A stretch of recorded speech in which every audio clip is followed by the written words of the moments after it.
Rule plural অর্থাৎ do not দিয়ে শুরু হয় ইম্পারেটিভ সেন্টেন্সের অ্যাক্টিভ ভয়েসকে প্যাসিভ ভয়েস করার নিয়ম সম্পর্কে জানতে চাই।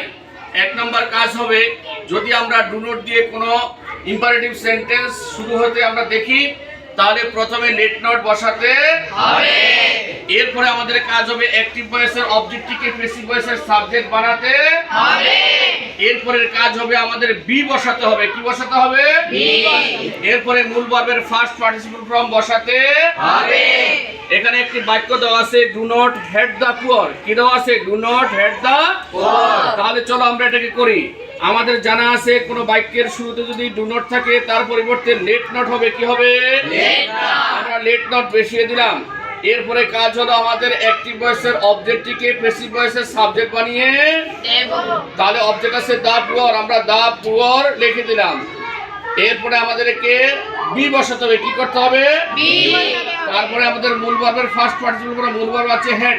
তাহলে head, hated, hated, H A T E D, hated. আমরা বুঝাতে পারছি? জি। এরপরে আবার পরের বাক্যটা করি, ডু নট দিয়ে শুরু হচ্ছে, তাহলে এখানে কি বসবে? লেট নট বসবে। তারপরে অ্যাক্টিভ ভয়েসের সাবজেক্ট অবজেক্টটিকে প্যাসিভ ভয়েসের সাবজেক্ট বানিয়ে দিব। অবজেক্ট কি আছে? ফুটবল। তাহলে ফুটবলটাকে সাবজেক্ট বানিয়ে দেই, ফুটবল। এরপরে আমাদের কাজ হবে বি বসাতে হবে। কি বসাতে হবে? বি। তারপরে মূল ভার্বের ফার্স্ট পার্টিসিপল ফর্ম মূল ভার্ব আছে প্লে। প্লের ফার্স্ট পার্টিসিপল ফর্ম হলো played, P L A Y D, played. তারপরে বাকি অংশ বসিয়ে দিতে হবে। বাকি অংশ আছে অ্যাড নট। আশা করি সবাই বুঝতে পেরেছো। সকলকে অসংখ্য ধন্যবাদ।